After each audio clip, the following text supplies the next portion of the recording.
sama aku, Nazwa Shirova. Di video aku kali ini, aku mau ajakin teman-teman semua untuk lanjutin membahas materi mengenai NET. Nah, buat teman-teman yang belum nonton video sebelumnya, bisa ditonton dulu videonya yang ini ya. Nah, oke, kalau gitu sekarang kita langsung aja mulai ke pembahasan selanjutnya. Oke, teman-teman, setelah kemarin kita buat topologinya yang dimana itu terdiri dari server. Lalu server ini adalah milik Google dan juga ada ISP yang dimana ISP ini akan jadi produser untuk internetnya. Lalu juga ada klien. Nah, sekarang kita akan lanjut ke tahap selanjutnya yaitu adalah konfigurasi. Nah, pertama-tama kita akan konfigurasi IP address terlebih dahulu ke semua perangkatnya. Nah, setelah itu dilanjut ke buat VLAN, yaitu buat VLAN 10 dan VLAN 20. Oke, kalau gitu sekarang kita langsung aja mulai konfigurasinya. Di sini aku mulai dari konfigurasi IP address di server terlebih dahulu.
Nah, teman-teman, setelah selesai semuanya kita konfigurasi, sekarang kita lanjut ke konfigurasi dynamic routing di Google dan ISP-nya.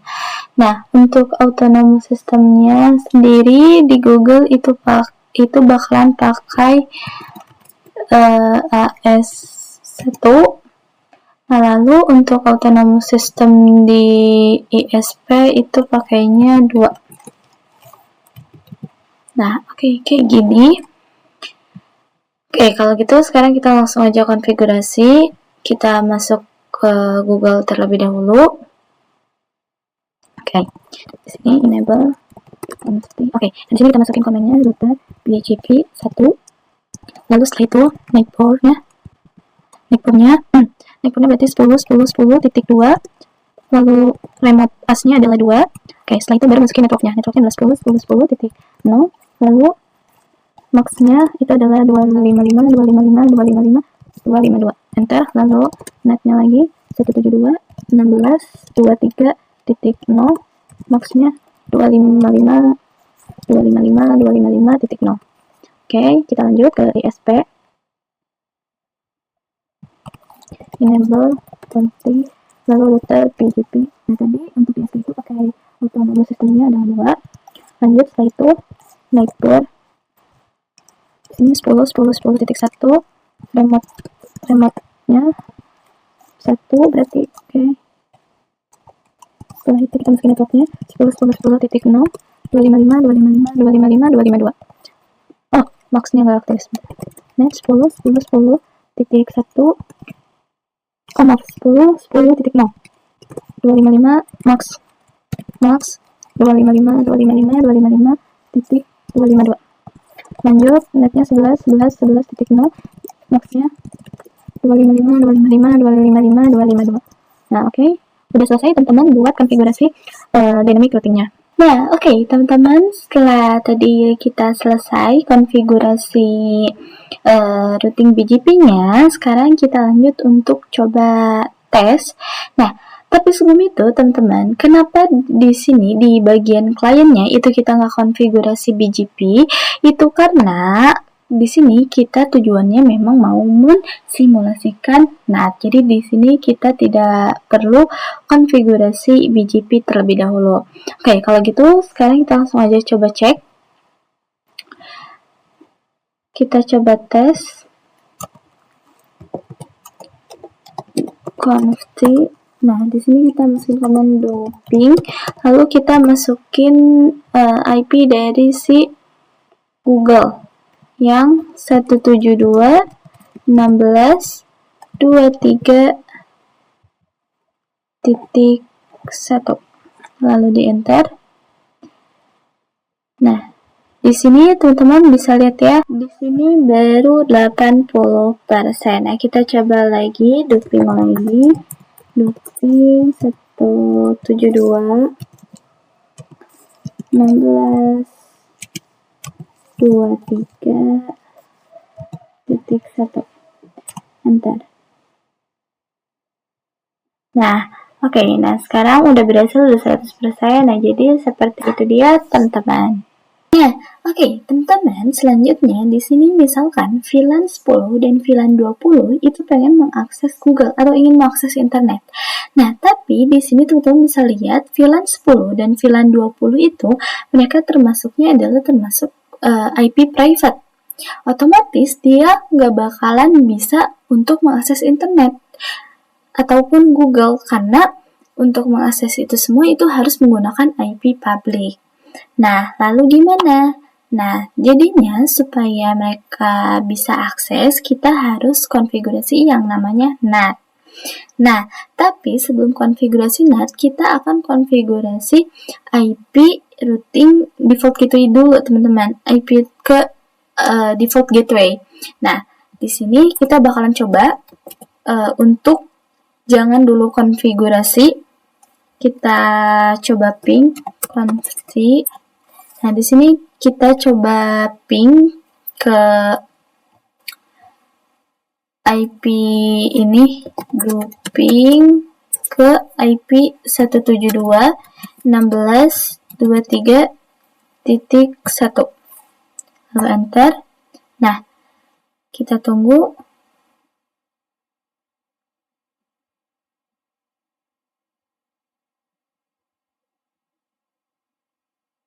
Nah, di sini teman-teman bisa lihat di sini 0%. Nah, sekarang kita coba konfigurasi routing default gateway. Default gateway. Kita coba kita masukin komennya. Di sini kita pakai yang static. Kita konfigurasi yang static, IP root 000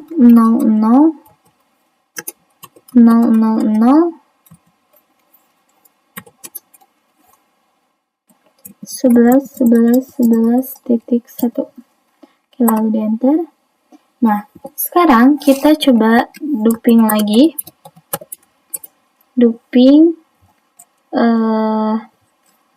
172.16.23.1. Enter. Kita tunggu.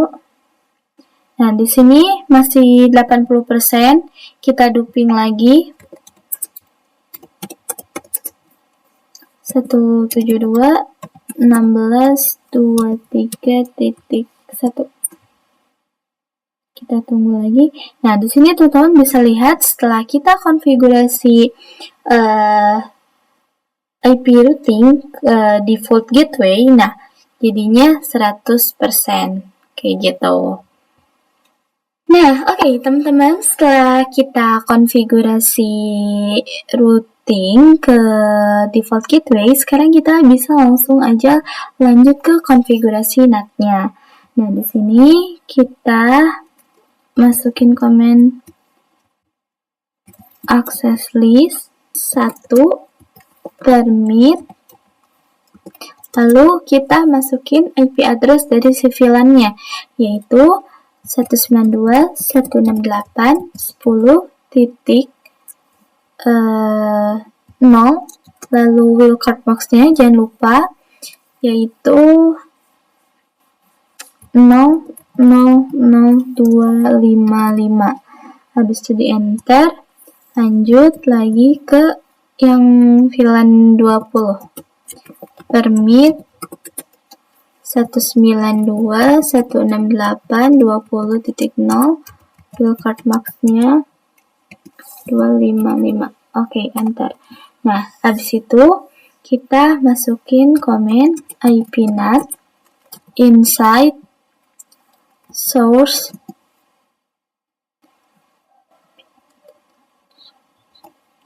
list 1, lalu interface gig 00 overload. Setelah di enter, lalu kita masuk ke interface gig 00. Habis itu kita masukin komen ipnat outside, lalu enter, lanjut ke interface gig 01, maaf, interface gig 01.20,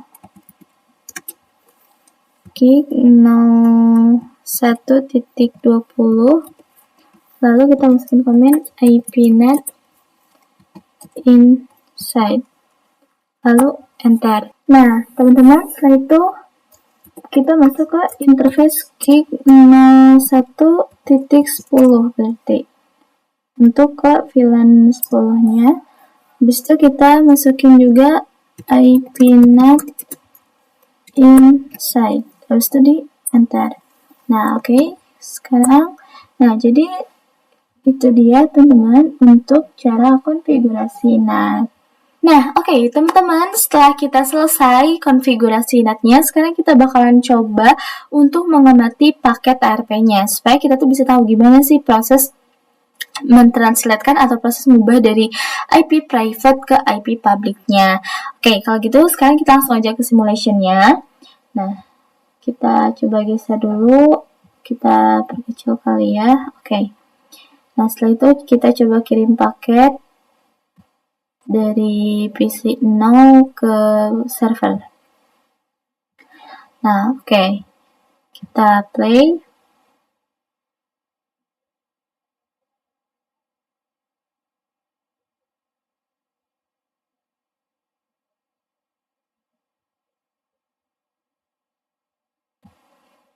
Nah, kita lihat dulu di klien, kita klik.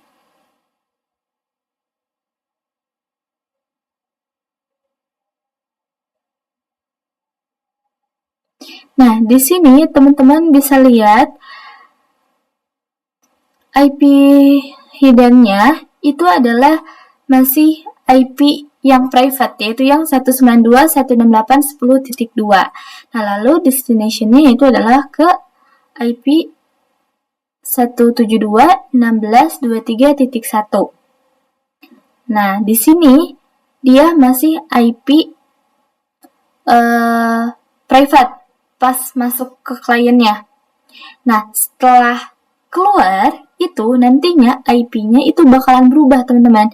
IP header-nya dia bakalan menjadi 11.11.11.2 kayak gitu, teman-teman. Nah, jadi dia bakalan berubah. Nah, kita coba lihat lagi di ISP-nya.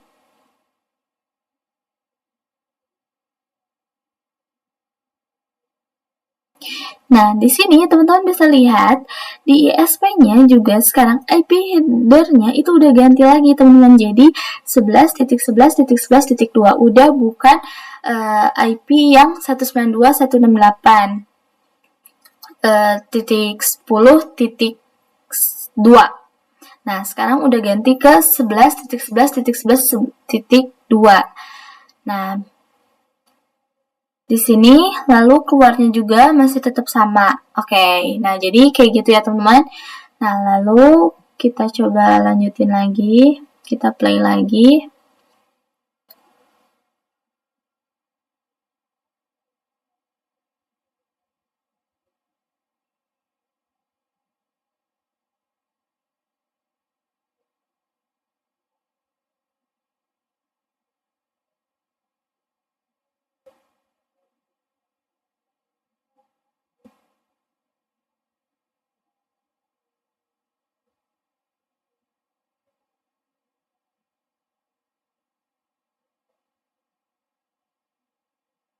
Nah, oke, kita coba lihat lagi di ISP di sini.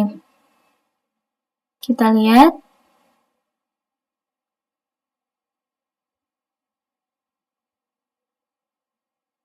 Nah, di sini karena dia mau ngebalikin lagi, otomatis IP headernya itu jadi 172.16.23.1. Nah, tapi IP tujuannya itu dia masih 11.11.11.2 di sini, di ISP-nya. Nah, lalu kita lihat di klien. Kita lihat di klien.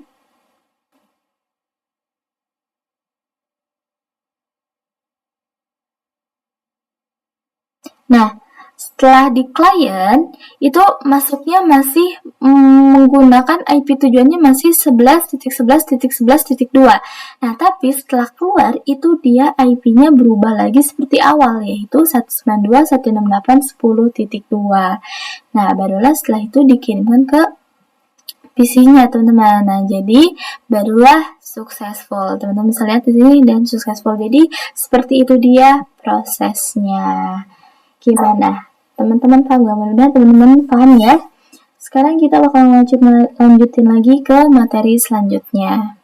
Oke, teman-teman, sekarang kita bakal lanjutin lagi untuk membahas mengenai konsep dari NAT dynamic dan NAT static. Nah, jadi kalau NAT dynamic itu dia disebutnya dengan many to one. Maksudnya gimana? Jadi, kalau NAT dynamic itu dia bisa mentranslatekan beberapa IP private jadi satu IP public. Nah, sedangkan kalau static itu dia disebutnya dengan one to one, yang dimana setiap kita mentranslatekan satu IP private itu berarti akan mentranslatekan lagi satu IP public, teman-teman. Jadi kalau misal kita mentranslatekan dua IP private, itu berarti nanti IP publiknya pun akan ada dua, kayak gitu. Nah, biasanya untuk yang NAT static ini, dia digunainnya untuk server, teman-teman. Nah, supaya lebih paham, sekarang kita langsung aja mulai kita coba konfigurasi. Nah, oke, teman-teman, di sini kita bakalan tambahin lagi satu server. Di sini, oke. Kita sambungin. Nah, oke. Lalu IP-nya, untuk IP servernya adalah 192.168.30.0/24. Nah, ini networknya. Lalu untuk IP publiknya 11.11.12.0/24. Nah, ini ya, teman-teman. Oke, nanti kita bakalan coba buat konfigurasinya.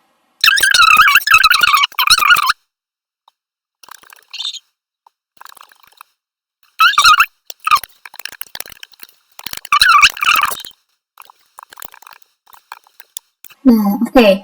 Nah, kalau udah selesai dikasih IP address-nya, sekarang kita bisa langsung lanjut ke konfigurasi NAT-nya. Sini kita masukin command IP NAT inside source static. Nah, lalu kita masukin IP si servernya 192.168.30.1, lalu masukin network si IP yang mau dijadiin IP publiknya 11.11.11.2. Maaf, 0.0. Nah, kayak gini, masukin enter. Nah, lanjut kita masuk ke interface gig 02. Lalu kita masukin command IP NAT inside, lalu enter. Nah, oke. Kalau udah, sekarang kita coba masuk ke PC, lalu kita ke web browser. Nah, di sini kita tunggu dulu teman-teman, biasanya suka lama di sininya. Nah, teman-teman kalau udah masuk, di sini kita masukin IP si servernya. 3.1 lalu kita go. Kita tunggu. Nah, di sini kita udah bisa akses. Nah, berarti udah berhasil ya, teman-teman.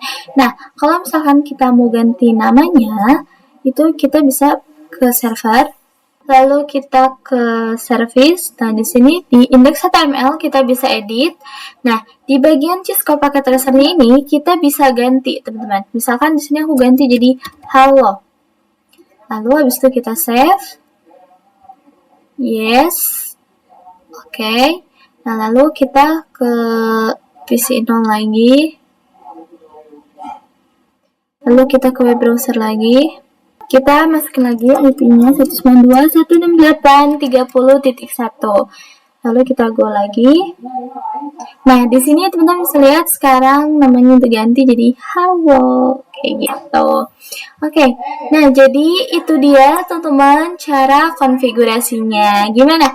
Teman-teman bisa nggak? Mudah-mudahan teman-teman bisa ya. Nah, teman-teman, jadi itu dia pembahasan kita di materi mengenai NET. Aku mau ucapin mohon maaf yang sebesar-besarnya atas semua kekurangan aku selama menjelaskan tadi. Tapi, aku tetap berharap semoga penjelasan aku bisa teman-teman pahami dan bisa bermanfaat buat teman-teman semua. Kalau gitu, aku pamit undur diri. Sampai jumpa lagi di video-video aku selanjutnya. Bye-bye. Assalamualaikum warahmatullahi wabarakatuh.